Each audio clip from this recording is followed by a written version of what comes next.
There was once a fisherman who was called Salmon, and his Christian name was Matt. He lived by the shore of the big sea. Where else could he live? He had a wife called May. Could you find a better name for her? In winter they dwelt in a little cottage by the shore, but in spring they flew to a red rock out in the sea and stayed there the whole summer until it was autumn. The cottage on the rock was even smaller than the other, and a wooden bolt instead of an iron lock to the door, a stone hearth, a flagstaff, and a weathercock on the roof. The rock was called Atolla, and was not larger than the marketplace of a town. Between the crevices there grew a little rowan tree and 4 alder bushes. Heaven only knows how they ever came there. Perhaps they were brought by the winter storms. Besides that, there flourished some tufts of velvety grass, some scattered reeds, 2 plants of the yellow herb called tansy, 4 of a red flower, and a pretty white one. But the treasures of the rock consisted of 3 roots of garlic, which May had put in a cleft.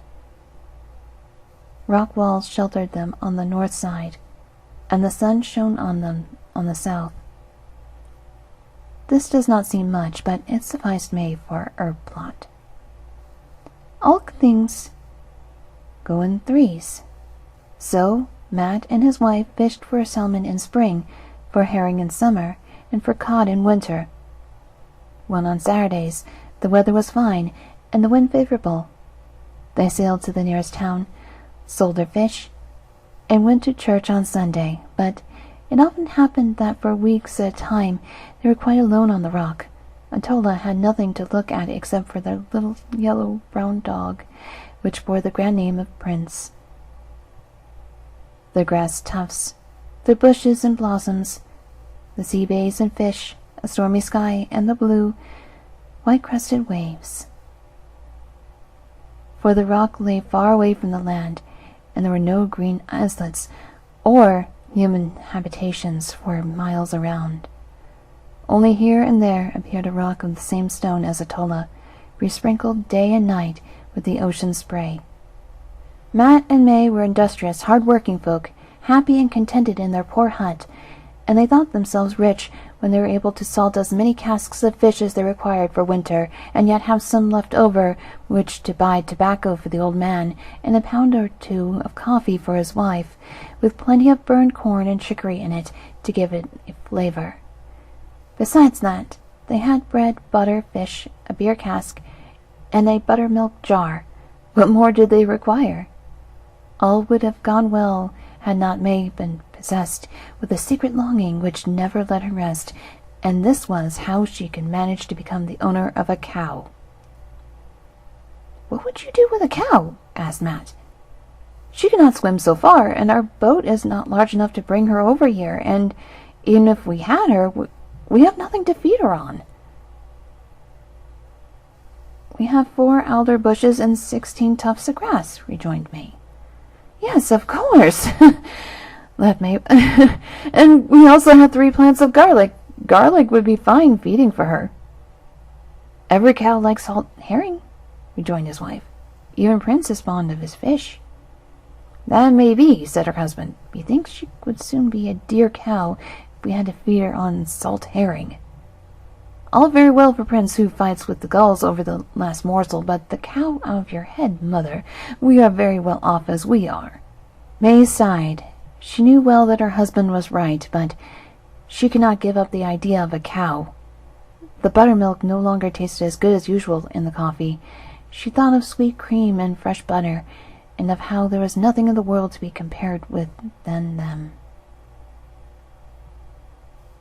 One day, as Matt and his wife were cleaning herring on the shore, they heard Prince barking, and soon there appeared a gaily painted boat with 3 young men in it, steering towards the rock. They were students on a boating excursion, and they wanted to get something to eat. "Bring us a junket, good mother," cried they to May. "Ah, if only I had such a thing," sighed May. "A can of fresh milk, then?" said the students, "but must not be skim." "Yes, if only I had it," sighed the old woman, still more deeply. "What, haven't you got a cow?" May was silent. The question so struck her to the heart that she could not reply. We have no cow, Matt answered, but we have good smoked herring and can cook them in a couple of hours. All right, then, that'll do, said the students, as they flung themselves down on the rock, with 50 silvery white herring were turning on the spit in front of the fire. What's the name of this little stone in the middle of the ocean? Asked one of them. Atolla, answered the old man. Well, you should want for nothing when you live in the Sea King's dominion. Matt did not understand. He had never read Kale and knew nothing of the sea gods of old, but the students proceeded to explain to him. Ante, said they, is a mighty king who lives in this dominion of Atolla and has a rock at the bottom of the sea, and possesses, besides, a treasury of good things. He rules over all fish and animals of the deep. He has the finest cows and the swiftest horses that ever chewed grass at the bottom of the ocean. He who stands well with Ante is soon a rich man, but one must beware in dealing with him, for he is very changeful and touchy.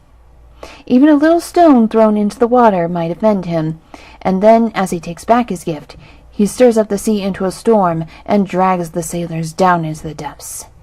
Ante also owns the fairest maidens, who bear the train of his queen Wellamos, and at the sound of music they comb their long flowing hair, which glisten in the water. Oh, cried Ante. Have your worships really seen all that? We have as good as seen it, said the students. It is all printed in a book, and everything printed is true. I'm not so sure of that, said Matt, as he shook his head. But the herring were now ready, and the students ate enough for 6, and gave Prince some cold meat, which they happened to have in the boat. Prince sat up on his hind legs with delight and mewed like a pussy-cat. When all was finished, the students handed Matt a shining silver coin and allowed him to fill his pipe with a special kind of tobacco. They then thanked him for his kind hospitality and went on their journey, much regretted by Prince, who sat with a woeful expression and whined on the shore as long as he could see a flip of the boat's white sail in the distance. May had never uttered a word, but thought the more. She had good ears, and had laid to heart the story about Ante. How delightful, thought she to herself, to possess a fairy cow! How delicious every morning and evening to draw milk from it, and yet have no trouble about the feeding, and to keep a shelf near the window for dishes and milk and junkets. But this will never be my luck. What do you think of? Asked Matt. Oh, nothing, said his wife, but all the time she was pondering over some magic rhymes she had heard in her childhood from an old lame man, which were supposed to bring in luck for fishing. What if I were to try? Thought she. Now this was Saturday, and on Saturday evenings Matt never set the herring net, for he did not fish on Sunday. Towards evening, however, his wife said, Let us set the herring net just this once. No, said her husband. It is a Saturday night. Last night was so stormy, and we caught so little, urged his wife. Tonight the sea is like a mirror, and with the wind in this direction the herring are drawing towards land. But there are streaks in the northwestern sky, and Prince was eating grass this evening, said the old man. Surely he has not eaten my garlic, exclaimed the old woman. No, but there will be rough weather by tomorrow at sunset, rejoined Matt. Listen to me, said his wife. We only set one net close to the shore, and then we shall be able to finish up our half-filled cask, which will spoil it if it stands open for so long. The old man allowed himself to be talked over, and so they rowed out with the net. When they reached the deepest part of the water, she began to hum the words of the magic rhyme, altering the words to suit the longing of her heart. Oh, Ante with the long, long beard, who dwellest in the deep blue sea, finest treasures have I heard, and glittering fish belong to thee. The richest pearls beyond compare are stored up in thy realm below, and ocean's cows so slick and fair feed on the grass in thy green meadow. King of the waters, far and near, I ask not of thy golden store. I wish not jewels of pearl to wear, nor silver either I ask for. But one is odd and even is two. So give me a cow, sea king so bold. In return I'll give to you a slice of the moon and the sun's gold. What's that you're humming? Asked the old man. Oh, only the words of an old rhyme that keeps running in my head, answered the old woman, and she raised her voice and went on. Oh, Auntie with the long, long beard, who dwellest in the deep blue sea, 1,000 cows are in thy herd, I pray thee give one unto me. That's a stupid sort of song, said Matt. What else should one beg of the sea king but fish? But such songs are not for Sunday. His wife pretended not to hear him, and sang the same tune all the time they were on the water. Matt heard nothing more as he sat and rowed the heavy boat, while thinking of his cracked pipe and the fine tobacco. Then they returned to the island, and soon after went to bed. But neither Matt nor May could sleep a wink, the one thought of how he had profaned Sunday, and the other of Auntie's cow. About midnight, the fisherman sat up and said to his wife, Dost thou hear anything? No, said she. I think the twirling of the weathercock on the roof bodes ill, said he. We shall have a storm. Oh, it is nothing but your fancy, said his wife. Matt lay down, but soon rose again. The weathercock is squeaking now, said he. Just fancy, go to sleep, said his wife, and the old man tried to. For the third time he jumped out of bed. Oh, how the weathercock is roaring at the pitch of its voice, as if it had a fire inside of it. We're going to have a tempest, and must bring in the net. Both rose. The summer night was as dark as if it had been October. The weathercock creaked, and the storm was raging in every direction. As they went out to the sea, lay around them as white as now, and the spray was dashing right over the fisher hut. In all his life, Matt had never remembered such a night. To launch the boat and to put to sea to rescue the net was a thing not to be heard of. The fisherman and his wife stood aghast on the doorstep, holding on fast by the doorpost, while the foam splashed over their faces. Did I not tell thee that there is no luck on Sunday fishing? Said Matt sulkily, and his wife was so frightened that she never even once thought of Auntie's cows. As there was nothing to be done, they went in. Their eyes were heavy for lack of slumber, and they slept as soundly as if they had been such a thing as an angry sea roaring fiercely over the lonely dwelling. When they woke, the sun was high in the heavens, and the tempest had cased, and only the swell of the sea rose in silvery heavings against the red rock.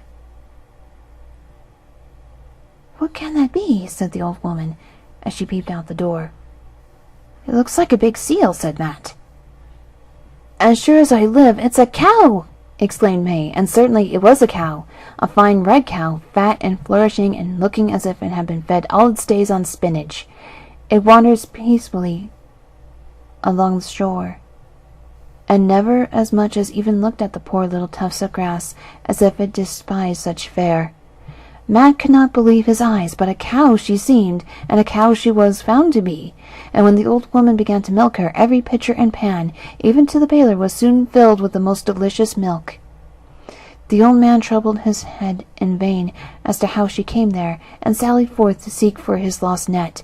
He had not proceeded far when he found it cast up on the shore, and soon so full of fish that not a mesh was visible.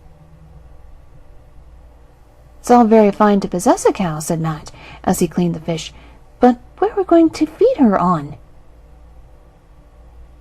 We shall find some means, said his wife, and the cow found the means herself.